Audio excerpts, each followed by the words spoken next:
खुलुमबाय दा मोजाङानो खारन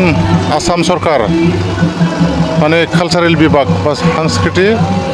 डिपार्टमेन्ट आरोखि बियो सारा आसामावनो मोनसे आसाम सांस्कृतिक महासंग्राम बेखौ खालामदों दाखालि 10 तारिख नभेम्बरनिफ्राय दा दिनै फैयै फैयै दिनैहाय 20 तारिखसिम जाहैबाय गासै 6थासो थांबाय खोमा जों फार्स्टआव पार्कआव खालामदों 10 तारिखआव बेनिफ्राय बंसिगाव बिसिडिसि बेनिफ्राय बनरगाव बिसिडिसि ओमफ्राय थिपकाइ बिसिडिसि ओमफ्राय बरागारि बिसिडिसि ओमफ्राय खरायथारि बिसिडिसि ओमफ्राय दिनैहाय खासियाबारि बिसिडिसि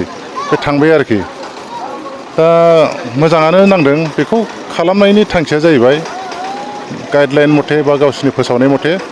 माने गामि खना खनायाव थानाय बा ग्रासरुट लेभेलाव थानाय जोंनि मेथाइ खनगिरि दामगिरि मोसागिरि बिथांमोनखौ माने गोजौ लेभेलाव लांनाय आरोखि दा नैबे बिसिडिसि लेभेलजों माने बादाय होनायनि गेजेरजोंनो बिथांमोनहा सायख'नानै माने एलएसि लेभेल डिस्ट्रिक्ट लेभेल बादायहैनो हागोन बेनिफ्राय स्टेट लेभेलाव थांगोन दा स्टेट लेभेलनिफ्राय सेन्ट्रेल लेभेलसिमाव बादायनाय जानाय नङा खिन्थु मोजां मोजां प्रग्रामफोराव बाहागो लानो फाथायहरगोन आरोखि हयथ' बादायनायबो जाहैनो हागौ अब्ला बेवहाय फारियै माने एसेनिफ्राय बुरजा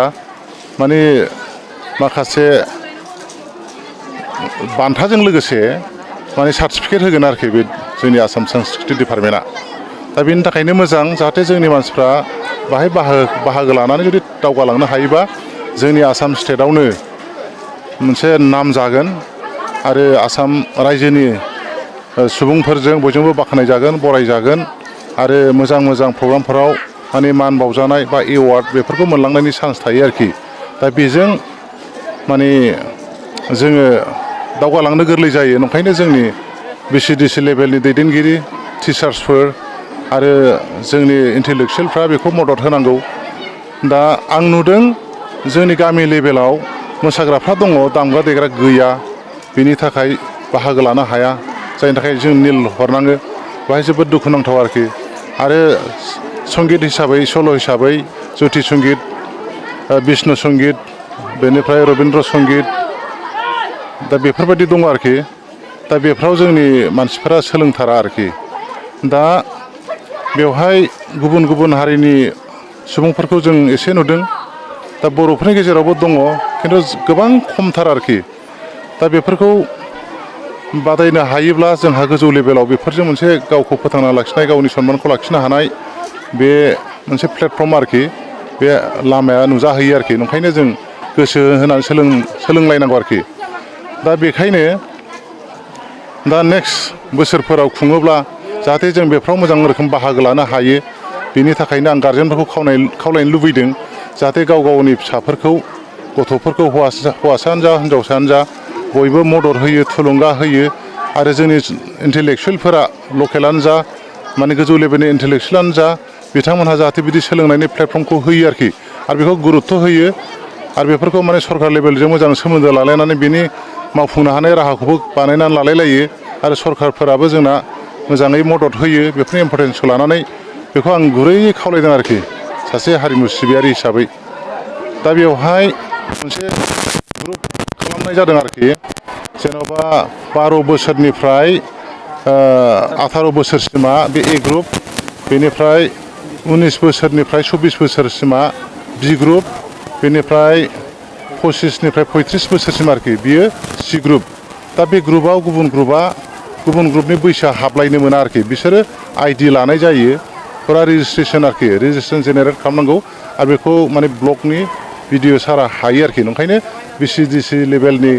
चेयारमेनजों लोगोसे मावथि बिथांमोनखौ आङो मोजां माने बिसिनि आइडि बिसिनि फट' बिसिनि नाम बिसिनि बैसो बबे ग्रुपआव गोलैयो बेखौ फुरा फरमेट दङ बाहाय मोजाङै जायफोरा दा आइडि गैयै खनदों बिथांमोनहा माने थख' लिरनानै बेखौ ब्लक लेभेलाव रिकुवेस्ट खालामहरबानो फाथायहरबानो बियो माने आइडि जेनेरेट जानानै फैयो अब्ला एलएसि लेभेलाव बादायहैनो हागोन बेखौ आं गुरैयै खावलायदों आरोखि गिबियावनो आं मिडिया पार्सन बिथांनिसिम साबायखर बावबाय। दिनै जोंहा आसाम सरकार बिथोन बायदियै मोनफ्रोमबो BCDC लेभेलाव जेनाखि आसाम संस्कृति महासंग्राम अर्थात आसाम हारिमुआरि बादायलायनाय हाबाफारि जोंनि बे कुसिगाव डेभेलपमेन्ट ब्लक आन्दाराव थानाय खासियाबारि BCDC बा खासियाबारि हाई स्कुल अडिट'रियाम हलाव जानायनि थाङो। दा बेवहाय जोङो मोजां जायनोखि बिथांमोना बाहागो लाफैदों बे बिथांमोनखौ जोङो मोजां बाहागो लानो थाखाय खाबु होनाय जादों आरो जाय बिथांमोना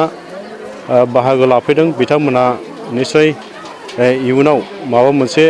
मोजां राहा लामा मोनहैगोन आं बेखौ आसा खालामो आरो मिजिंथियो। आरो लोगोसे जोंहा आसाम सरकारा जेनाखि बिथोन बायदियै दिनै जे खासियाबारि BCDC हिसाबै जोङो संस्कृति महासंग्राम जेनाखि बेवहाय माखासे बाहाग राननानै होनाय बायदियै जे हाबाफारि बे हाबाफारिखौ जों दिनै लुफुंबाय आरो जाफुंहोबाय। दा बिनि थाखाय आसाम सरकारनिसिम आं साबायखर बावबाय आरो गोजोननाय बावबाय। जेनाखि दिनै जोङो आसाम सरकाराव जे बिथोन होदों बे बिथोन बायदियै जेनाखि जोंहा गामि ओनसोलाव जायनाखि हारिमुखौ मोजां मोनग्रा बा हारिमुखौ सिबिग्रा बिथांमोना दिनै गामि ओनसोलाव माखासे गान खननाय रोजाबनाय बेफोरबायदियाव दङब्लाबो माखासे जोंहा मोनफ्रोमबो बिथिङाव जायफोर बिथांमोनहा दिनै बाहागो लाफैदों बिथांमोना मोजां जाफुंहोबाय आरो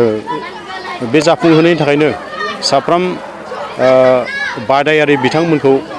आं खासियाबारि BCDC जानानै साबायखर बावबाय आरो बयखौबो आङो खुलुमनाय जासिबाय आरो दिनैनि बे आसाम संस्कृति महासंग्राम जेनाखि बादायारि बे बादायारिया माने जोबना थांबाय। आं बेखौनो दिनैनि बे जोबथा बादायारिखौ आं बुंनानै आं फोजोबनाय जाबाय। गोजोन्थों।